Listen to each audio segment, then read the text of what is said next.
So, if you're a new or mid-level player like myself, you've probably been trying to level up your main roster of champions from 5 stars to 6 stars. By doing so, I've been opening a lot of mystery shards to get those 1 star, 2 star champions that can be farmed up in the tavern to 5 stars and then applied onto my main champion to get them to level 6. It saves me from using up my 5-star chickens. But by doing so, I've opened up a lot of mystery shards and pulled a fair few interesting rare champions. If we take a look at the summoning chances for mystery shards, you only get a 1.4% chance of pulling a rare.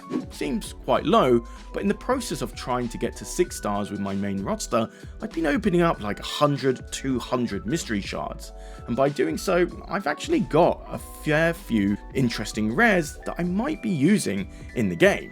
So in today's video, I wanted to take a look at the top 5 rare champions that I have pulled that I think you should be using if you've pulled them as well. So let's start at the bottom of the list, which is Conqueror. Now, I think I got this champion from the campaign and not from a mystery shard, but I'm still going to include him in this list anyway for one particular ability, that being his A2 cut down to size.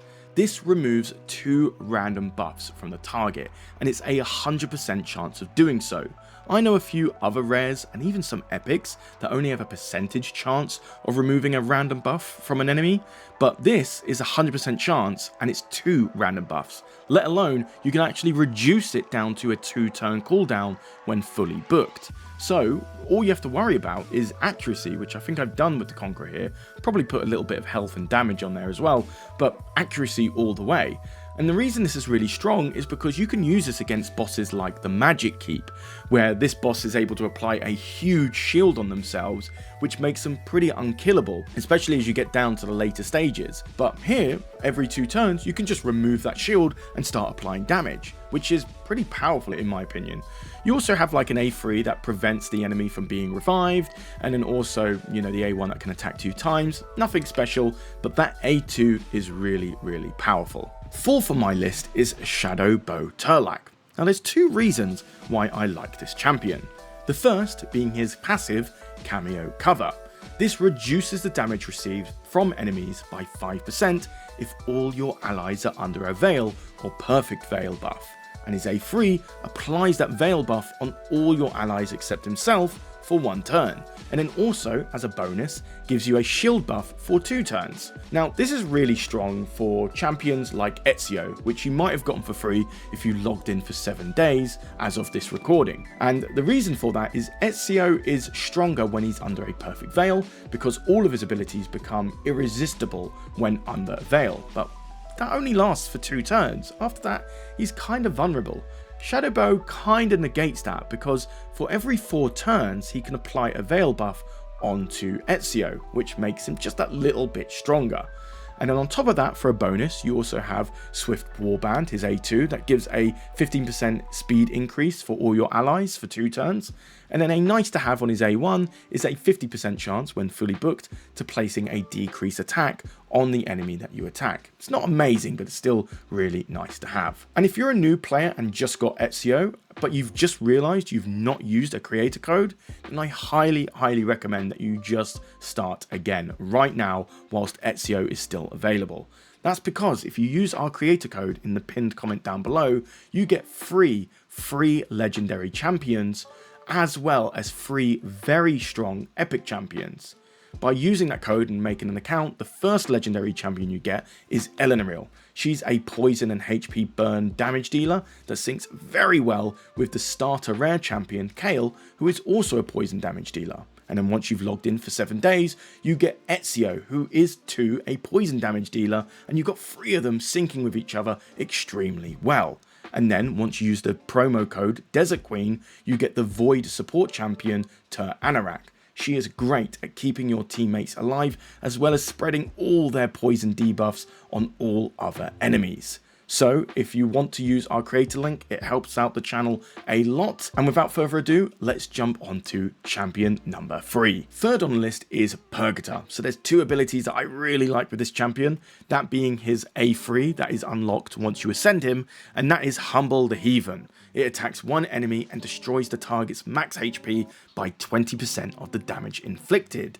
This is really strong against the Spirit Keep boss, because the Spirit Keep is able to heal 50% of its max health every turn. This becomes really tricky to kill in the later stages, but she doesn't do too much damage, so the champions that can get stronger and stronger with each turn is really advisable against her, and Purgator is one of those champions, because you can keep applying Humble the Heathen again and again and again, and increase that destroy that max HP again and again and again each time, making it easier to kill her because she has a smaller health pool. And on top of that, his A1 is attack one enemy 2 times and will ignore shield buffs.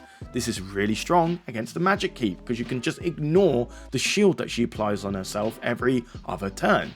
So, you know, there's 2 bosses there that the Purgator will do really, really good at. I think his A2 isn't that super amazing. It attacks all enemies, which is good for wave clear, but inflicts 10% extra critical damage for each debuff on this champion, and it stacks up to 50%. So really, you want to be applying a lot of critical chance, critical damage, and maybe a little bit of speed in there if you can. But Purgator is third on my list for just simply high versatility in terms of ignoring shield and applying a destroy max HP. Second on my list is Templar. Now, some people might disagree with me. They might say that he's not really that strong, and fair enough, but I really like him. That's because once you fully ascend him, you get the passive Contempt, and Templar attacks anyone that applies a debuff on him every single time, so it can stack. So it's a really strong counter attack that's just built into his kit, which I actually really like. But his A2 is very, very strong. He attacks 4 times at random, and each hit has a 25% chance up to 50% chance of placing a provoke debuff for 1 turn. And then he places a block damage buff on him for 1 turn. So basically what you're doing is you're taunting people to attack you and then negating all that damage, which I think is pretty darn strong. It's only a 50% chance for all 4 of those times, but I still think it's pretty darn neat. And then he has a decreased speed debuff for 2 turns on his A1. He is really, really strong in, I think, 1 arena, if you want to use him in arena for the taunting, but also for Fire Knight, because the Fire Knight requires you to attack him a certain amount of times for him to drop his shield, and then you can do damage to him. So his A2 attacks 4 times and has a 3 turn cooldown when fully booked, so you can really knock down that counter really, really fast with this ability.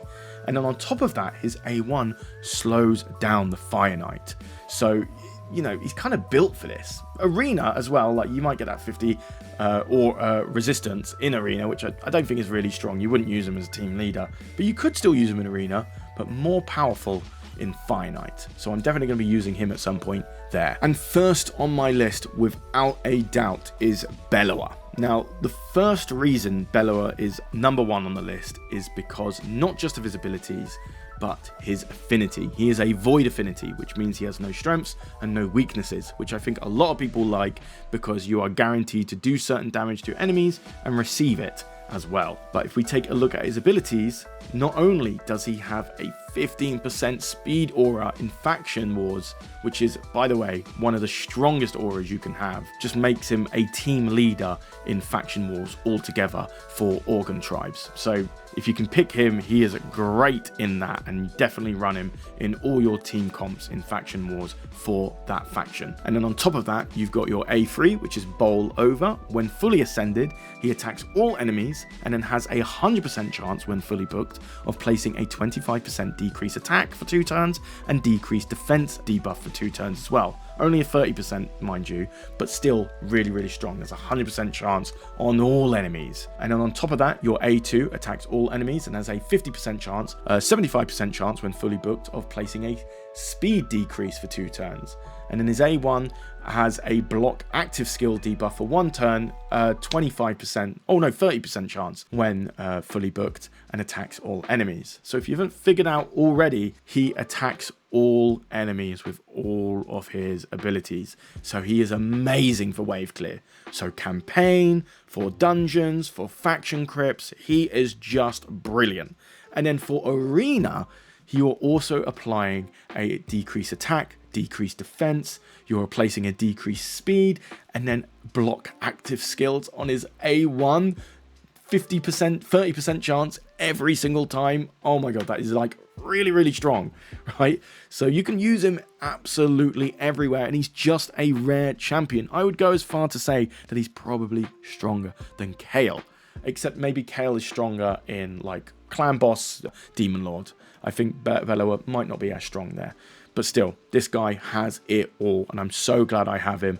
Definitely will be using him at some point. So finally, I just want to cover 3 exceptional rare champions. 1 that I have and 2 that I haven't pulled yet, but if you have them, definitely use them. So the first one is War Maiden. Now I'm pretty sure you've heard of her before on one of my videos or another content creator that does raid, but War Maiden is really, really strong simply because of her A3 Crumbling Blast. If you have that and fully book it, you have a 100% chance of placing a strong 60%, not 30% like Bellower's, decreased defense debuff for 2 turns. Now, I shouldn't have to tell you this, but decreased defense is one of the strongest debuffs you can apply, and War Maiden has a 100% chance of doing so. Her A2 and A1 are not that really strong, I won't really cover those, but really, you want to be applying accuracy, which I've been doing with War Maiden, with a little bit of speed. She's really, really strong, and you want to get 2 of them, 1 for the fusion and 1 just for her. So if you have her, definitely use her in your team if you're looking to deal even more damage. Next up is Apothecary. I really like this guy simply because of his boon of speed A3. For 3 turn cooldown when fully booked, places a 30% increased speed buff on all allies for 2 turns, and then fills their turn meter up by 15%.